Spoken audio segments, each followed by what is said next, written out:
what we can do as the Interparliamentary Union to strengthen democracy, to promote human rights, to ensure that humanitarian law is respected. UN Security Council needs a makeover, a comprehensive reform, and India deserves a position there, a role there. Prime Minister Modi during Operation Sindoor made it amply clear that war has never been India's choice. We are with the side of peace. We are neither neutral nor indifferent. We are with peace. We would have dealt with US a whole lot on trade and those kinds of things, and that's not as certain these days. So we have to go back and look at our European partners, our Asian partners. An opportunity to exchange, to have a dialogue, to have a debate on a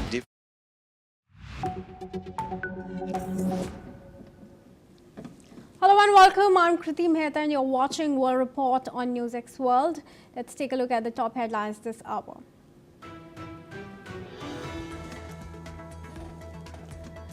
A Russian missile strike hit Varsho Road, killing 1 person and injuring 5. According to regional emergency services, firefighters battled burning buildings as residents evacuated.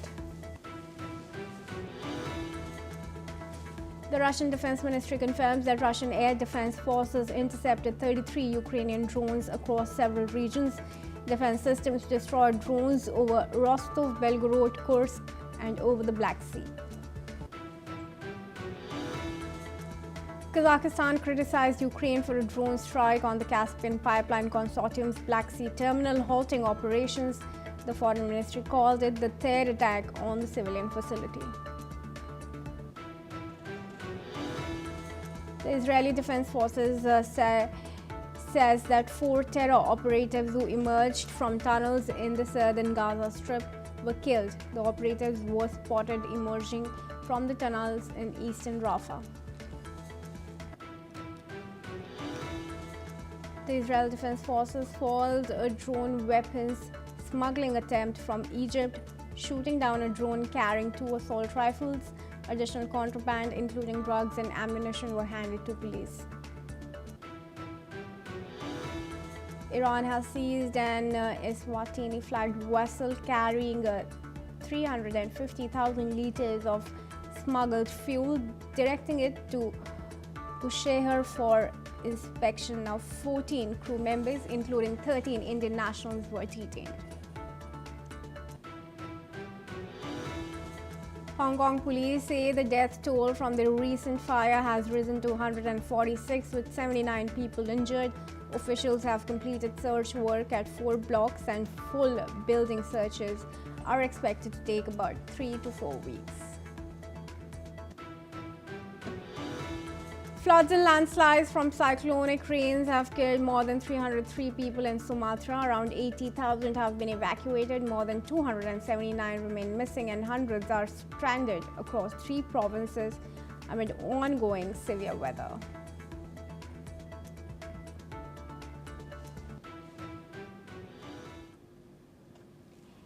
And viewers, moving on to the top focus story, the death toll of the Hong Kong apartment building fire, which engulfed 7 tower blocks on Wednesday, has risen to 146.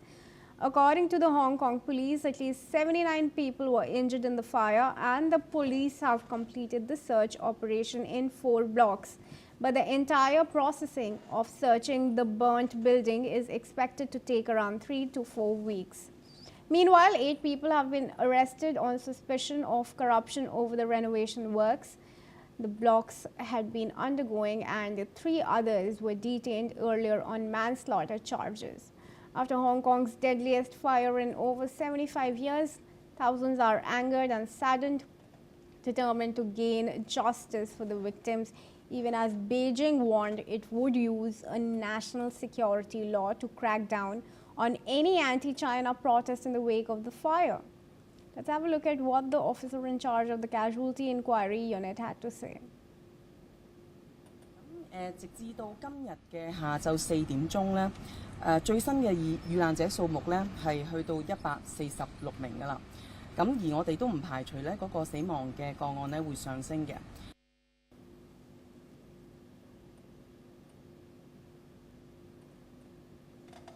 All right, I'm now joined in by Dr. Sanjay Kumar, who's a journalist at the Korea Herald, joins us live from Seoul in South Korea.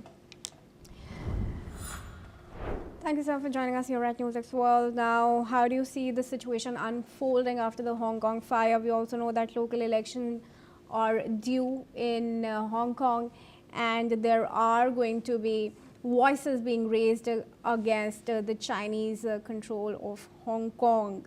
Of course, there's a warning that's coming from China. How do you assess the situation? Kriti, first of all, this should not be seen just as a human tragedy, but there is an issue of lapses in the entire urban planning system and the urban safety concerns. And it is signaling a very strong concern, not just in Hong Kong being part of China.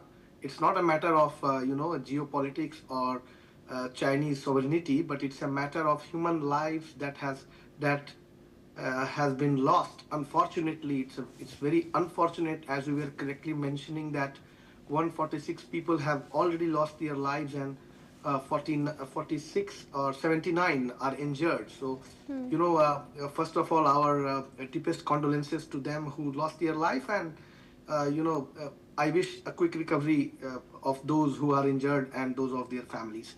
So first of all, that should be like our concern as a foreign media journalist. But if we see as a long-term effect of this, it is raising concern in the entire Hong Kong residents, because Hong Kong has it comprises a huge number of skyscrapers and with high density of population, and that is why you and me can imagine what kind of fear that these people might have been going through, because you don't know like which building is going to be the next, and that is the major concern here. And that is why when you mentioned about the corruption cases and the possibility of corruption in this, it is going to affect in long run, because the real estate prices had been skyrocketing always in Hong Kong, and there is a house dream there. So it is going to affect a lot of people, and it is an international issue.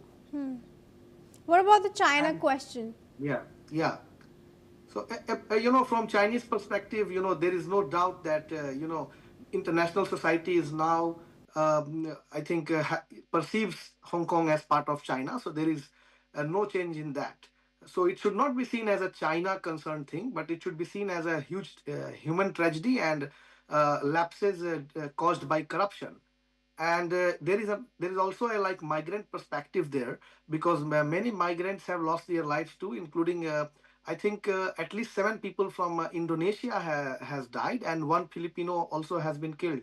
So because of these, Hong Kong has huge number of foreign residents. So they are also, I think, having a fearful life right now, and their housing system also has to be managed well. This is raising huge concerns. So I do not see it from a China issue, but it is an issue of Hong Kong authorities and corruption in China in long run, because Hong Kong is part of China technically. Right, but Yes. a larger concern is how voices are being stopped from raised, and any sort of protest is being stifled. Anti-China protest. In fact, my sources are telling me that they're not allowed to speak to anybody on the situation about that. So that is my larger concern. What are you learning about that? You see, from international media perspective, this should not become an issue, because freedom of expression should be respected everywhere in the world, not just in China. And I think Chinese authorities will have to realize that freedom of expression should be respected. We do not know exact details like how these things are happening, but if something like this is happening, it is a great concern for you and me both. Absolutely. Well, given that national security of Hong Kong is under China, human security is a crucial aspect of it. And with that, I'd let you go and thank you for joining us here at NewsX World, Dr. Sanjay Kumar there. And viewers, we now have a breaking news coming in. Israeli Prime Minister Benjamin Netanyahu, who is facing a long-running corruption case, has submitted a formal pardon request to President Isaac Herzog. President Herzog's office says that after receiving all of the relevant opinions, the president will responsibly and sincerely consider the request. Earlier this month, US President Donald Trump wrote to President Herzog asking him to pardon Netanyahu, who has repeatedly denied wrongdoing in the ongoing court cases.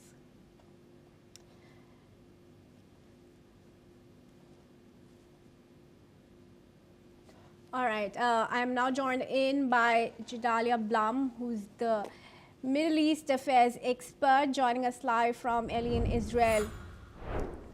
Thank you for joining us, Gedalia. Now, this pardon request, do you think it's an admission of corruption allegations against Netanyahu's government? No, absolutely not. And I'll tell you what, the corruption charges that were brought upon the Prime Minister of Israel, there have been many of them. And if you look at the details of the case, receiving gifts, cigars, his child receiving stuffed animals from foreign dignitaries. I mean, these are really trying to dig deep into trying to find something to get the Prime Minister on. And I'll say this, is that within Israel, there's a conflict going on between the left and the right.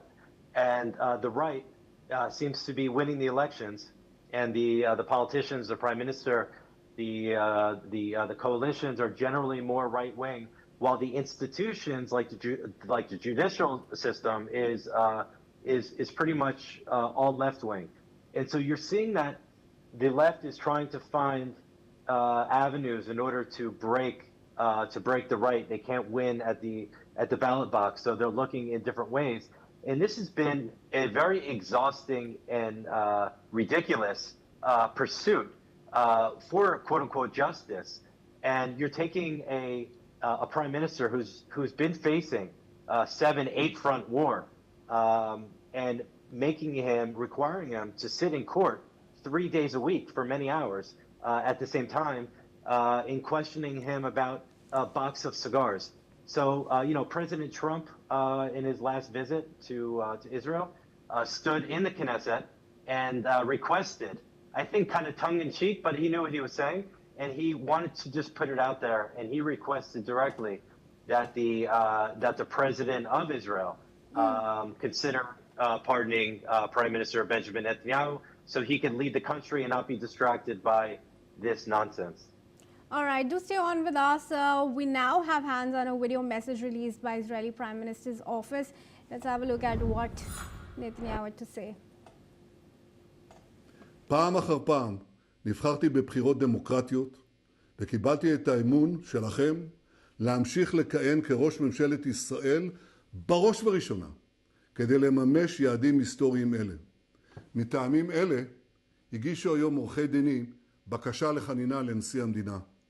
אני מצפה שכל מי שטובת המדינה לנגד עיניו יתמוך בצעד זה. האינטרס האישי שלי היה ונותר להמשיך את התהליך עד סופו, עד לזיכוי המלא בכל היישובים.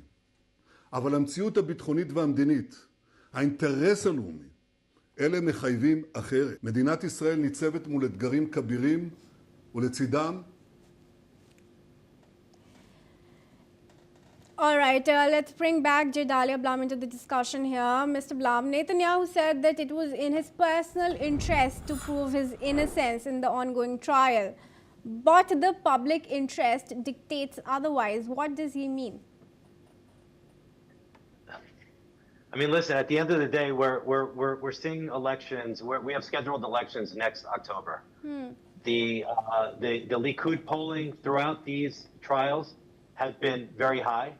I don't think that the public, the voting public, cares so much about these cases, because the surrounding Arab world is laughing at us that we're actually putting our prime minister on trial for taking gifts when this is kind of the way things are in the region. So it really creates this large contrast between what a free democracy is with rule of law, but sometimes it gets away from itself. And I think that for political reasons, that the prime minister needs to receive this pardon, but it also could lead to the left saying, "See, this is the prime minister admitting his guilt. He doesn't want to see these trials all the way through." But this is kind of like a war of attrition. He's been facing these trials for 3 years. He's been in court 3 days a week. Like, enough is enough. He's been directing a war against our enemies, and it's time that the whole country just put this behind us, and for the national interest of the country, to move on. And I'll say this one more thing: if the left wants to beat the Prime Minister Netanyahu, do so in the next elections. All right, do stay on with us, Mr. Blum. Here we have some more news to give our viewers from Israel. Now, the defense forces in Israel say that they foiled an attempt to smuggle weapons from Egypt into Israel using a drone. Soldiers monitoring surveillance cameras and their Air Force's air traffic control systems identified the device as it crossed the border. The IDF says troops from the Paran Regional Brigade quickly responded and shot down the drone. Once recovered, the drone was carrying 2 assault rifles that officials believe were intended for terror groups inside Israel.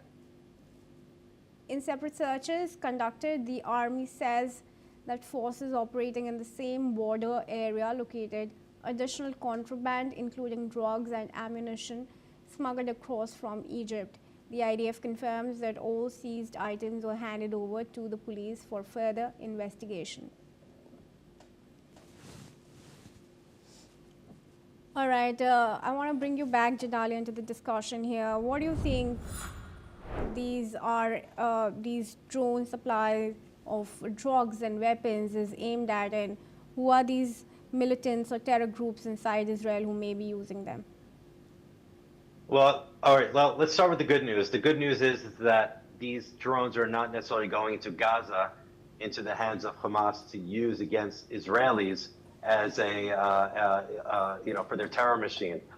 The other side of the bad news is that the smuggling is actually empowering the criminal families within Israel, and they tend to be the Bedouin tribes and the families that live down south in the Beersheba area and in the surrounding area. So the drugs, the weapons are strengthening criminal families, which make Israeli society much less safe. This is definitely a significant issue. It's not a military issue, even though, of course, our military is doing everything it can to stop the smuggling. But again, it does originate, and I've heard reports that it does originate from Egyptian weapons dealer and drug dealers that are expanding their reach. So this is definitely something that is a national priority.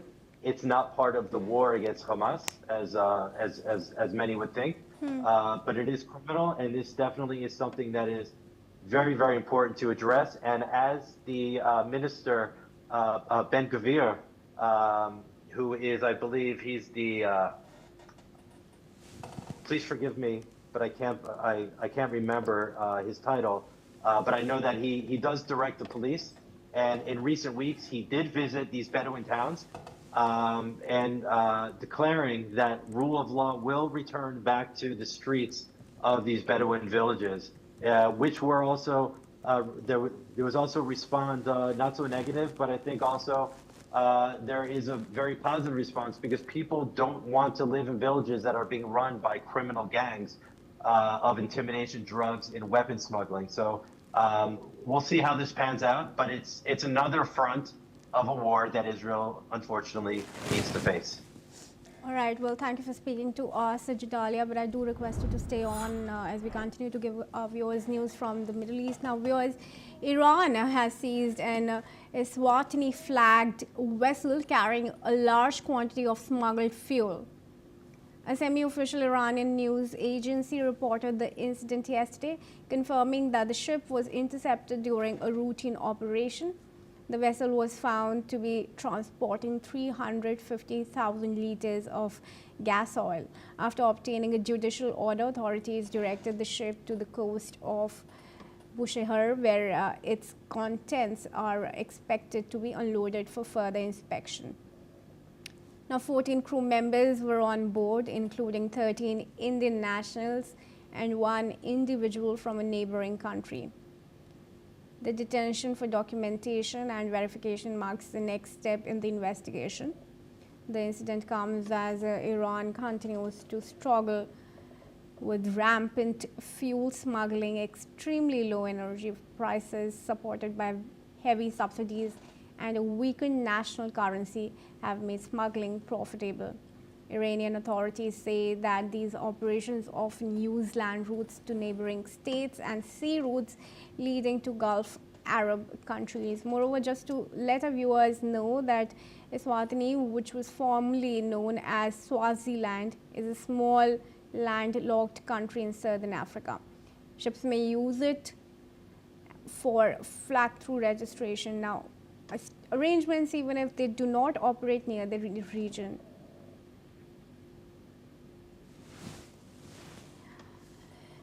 Jadalia, how do you see these developments shaping up? How are these people on board going to be tried now?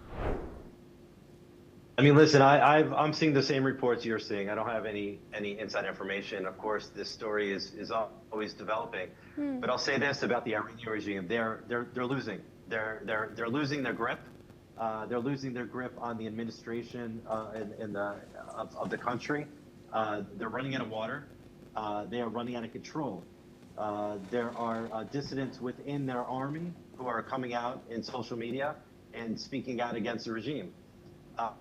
And I think that the regime is entering into what I would call a panic mode. You are going to see desperation on their hands to try to grip control, to try to put more fear not only into the smuggling of oil, but in their own people who had just, I believe it was yesterday, in one of the regions that was running out of water. There was many thousands of people who are protesting against the regime, throwing rocks at the regime and pushing them back. I think that we're going to see we're going to see that the regime is going to feel the pressure, and they're going to act in ways that are how can you say, unpredictable. And so I don't want to predict here what's going to happen to these detainees, but I will say that Iran is trying to keep its grip while it's actually losing its people, and the infrastructure of the country is completely collapsing. But I want to draw your attention to the fact that most of the people on board were Indians. Given that Iran and India historically enjoy good relations, are they likely to be pardoned, sent off? You know, again, I mean, I would think so. I don't think that Iran at this point is looking to have some sort of international conflict with India. But at the same time, I think that Iran needs to be able to secure its own position in the world as somebody of authority. And so, if they're seeing oil smuggling in their own waters or in their surrounding waters, and they're just letting these people go, it could be for them, could be a sign of weakness, and it could be a stain on their own honor. All right. We now move on to our next story. Jadalia, do stay on with us. Viewers, we're now also learning that a U.S. drone strike in Yemen has killed 2 individuals identified as alleged Al-Qaeda terrorists. The strike targeted a motorcycle in the Al-Hassoun area of the Al-Wadi district. A local security source has confirmed the action and said that both individuals were from the same district. The act comes as counter-terrorism operations continue across Yemen.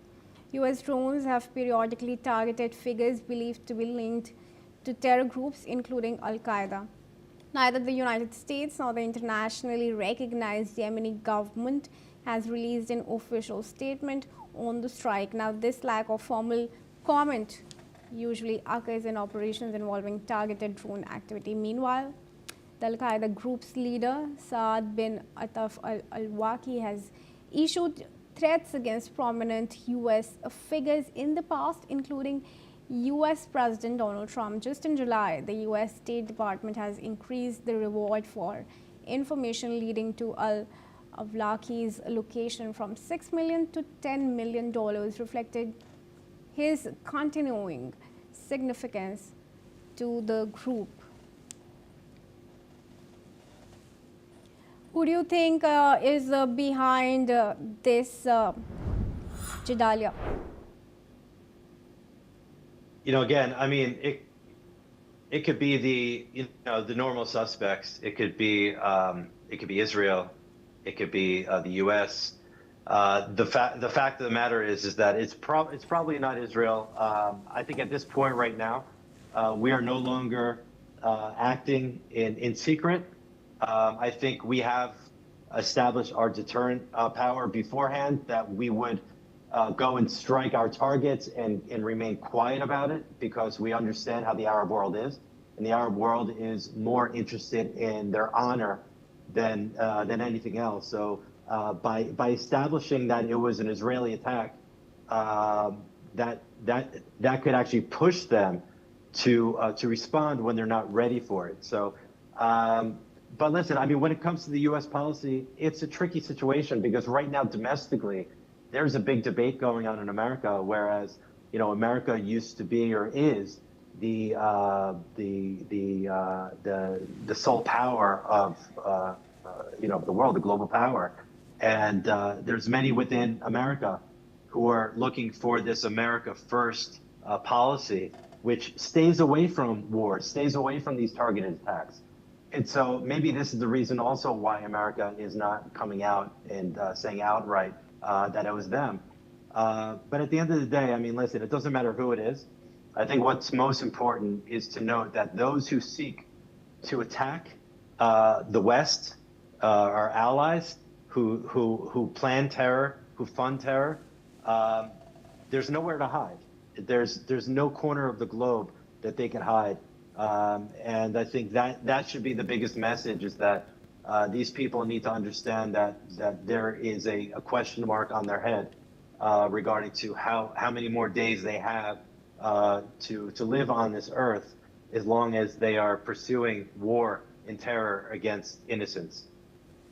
All right, thank you, Gedalia. Viewers, we do want to tell you here that Marib remains a strategic area due to its soil and oil resources as well. But with that, let's move on. In fact, that's all the time that we have for on this bulletin, but do keep watching NewsX World for more news updates.